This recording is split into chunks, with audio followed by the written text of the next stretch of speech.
Hey guys, I hope you're doing well. Today I'm going to be doing a quick review for you on this concealer from Tarte. It's called the Amazonian Clay Full Coverage Concealer, and I got this on QVC for around $25, and it came with this double-ended brush. Just a little background here. Another Tarte concealer that I have is the Maracuja Creaseless Concealer. Comes in a tube like this. So just like Tarte has a Maracuja and an Amazonian Clay concealer, they have foundations in both of these formulas as well. Both foundation formulas have really good coverage and staying power, but I think the difference is in the feel of the formula, the texture of it, and just the finish it leaves on your skin. I feel like the Maracuja formula is definitely more suited to drier skin types. I think it has an almost dewy finish on the skin, just a lot more moisture content in that foundation. And then the Amazonian Clay seems to be something that is more like skin balancing, a little bit better for oil control. Definitely has a matte, full coverage finish on the skin. So while I find the Maracuja concealer to be very dewy, lots of moisture in it, reminds me so much of the IT Cosmetics Bye Bye Under Eye. And so I was thinking the Amazonian Clay concealer would fall more in line with that foundation, maybe not having as much moisture in it, but still really good coverage. So I got it in light, and it comes in this squeeze tube, which I really like. So you squeeze a little bit out, you blend it into your skin, it's instantly, I mean, I can tell it's got really, really good coverage.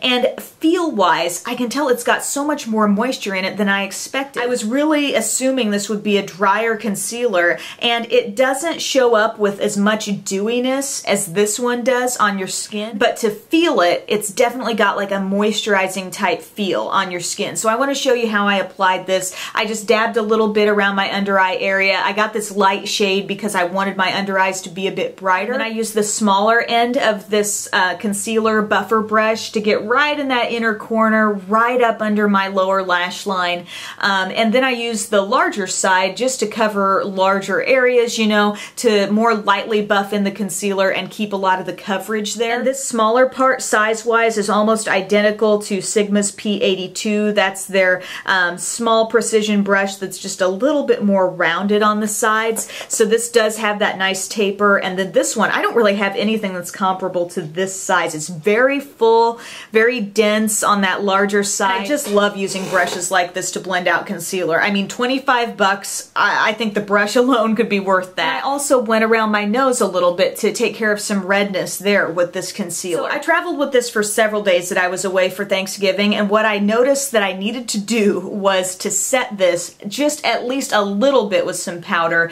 and it wasn't to take away a dewy appearance on the skin, but it was to take away the dewy feel. It's weird that you would think it wouldn't maybe look so shiny, but it actually does feel pretty moist. And I needed to set it primarily because it was having an effect on my lower liner. Like if I would smudge shadow or put some liner on my lower lash line, I would look at myself midday and be like, that shouldn't be happening. You know, that's a really long wearing pencil that I use. And these days I pretty much never have issues with that stuff, you know, bleeding downward on me. But I thought, oh, it's that concealer. You know, I take it right up there to that lower lash line, and if I'm not setting it right up to the lower lash line, it is going to have an effect on my lower liner. So whether you're using Bare Minerals Bisque or any sort of lightweight powder, or I've been experimenting with a little bit of that MAC Prep and Prime pressed powder, just something lightly over the top I find makes a huge difference. Another really good coverage, kind of liquidy format concealer is Max Pro Longwear. And if you feel like that kind of a concealer sets and makes you appear too dry